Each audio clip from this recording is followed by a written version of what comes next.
So red flag laws stop school shootings. So why aren't they being passed everywhere? Let's talk about it in today's video.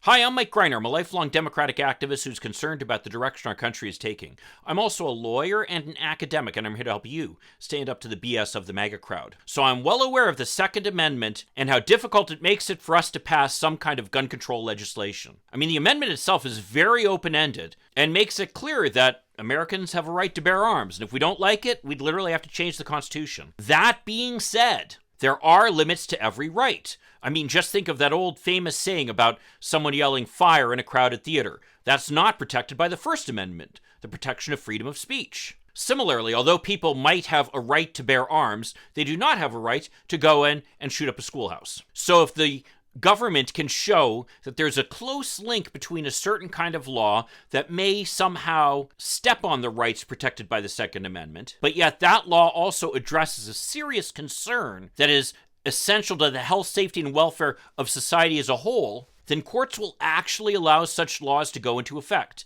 Again, even though they will interfere with the rights guaranteed by the Constitution. I would argue that red flag laws are a great example of that. I mean, we just heard the story, and I'll post a link to it down below, of a 17-year-old former student at the Seagull Alternative High School in Fort Lauderdale, Florida, who threatened to shoot up the school. The local police acted quickly, to give them credit. I mean, I've experienced this at my grandson's school, where one day we got a sudden notice that the school was shut down because there was some kind of threat. I mean, it's hard for me to argue with that, with everything that's been going on. I mean, we live not far away from Oxford, Michigan, where a terrible school shooting occurred. So when this 17-year-old wrote on Instagram that I just might come to your school and kill everybody, the police acted appropriately. Problem is, and we saw this happen also with the parents of the Oxford shooter, when the police went to talk with the student and his mother, the mother refused to cooperate. I mean, this is just unbelievable to me, but I guess this is the society we live in nowadays.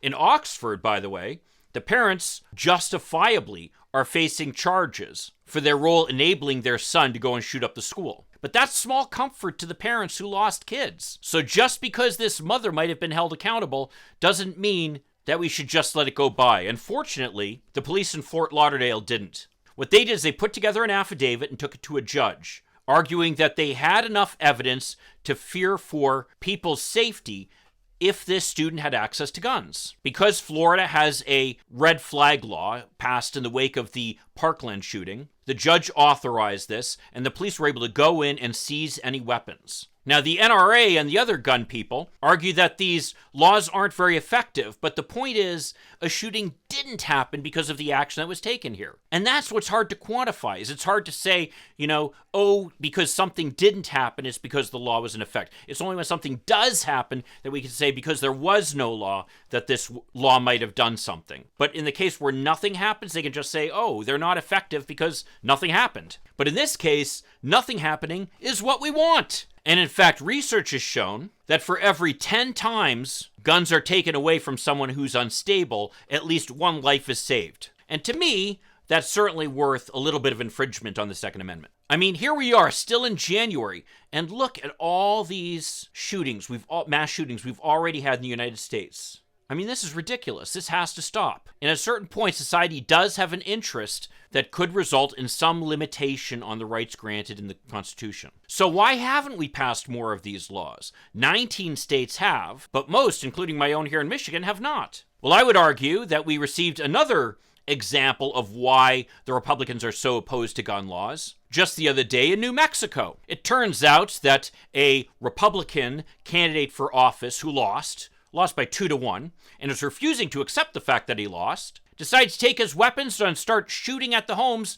of Democratic office holders who are refusing to support him in his quixotic claim. After all, post-Trump and January 6th, violence seems like an appropriate solution to this. Solomon Pena, the failed state house candidate who literally was paying people to go and shoot at Democratic office holders' houses, and was mad that they weren't actually hurting anyone because they were shooting too high, according to him. has been arrested, as he should be, but he was a big Trump supporter who refused to acknowledge the fact that Trump had lost the election. Does that sound familiar? So among Republican circles, it's become acceptable at this point to refuse to accept an election, and if you lose, to become violent. Even if you lose badly, this guy lost 2-1. And before anybody starts saying that this is, an isolated case, it turns out that election workers nationwide, many of them nonpartisan, just doing their job, helping to run the election locally, get all kinds of threats. Violent threats, things like "I know where you sleep," and "penalty for treason, hanging or firing squad,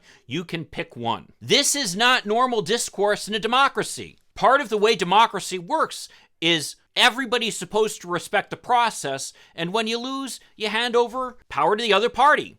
That's what happened, by the way, in Virginia, when the Democrats lost, despite the fact that Republicans were claiming that the Democrats, who controlled every major office at that point, were not going to allow a peaceful transition to go ahead.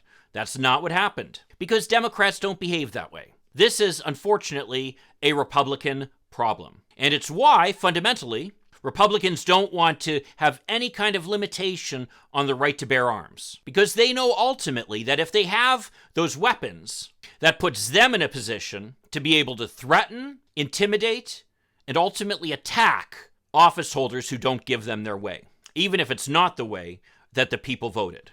Well, if you want to see more about how parents can be charged if they enable their children to go forward with school shootings, check out this video over here that I did a little while ago. I'll see you then. In the meantime, let's hope for continued progress. Thank you.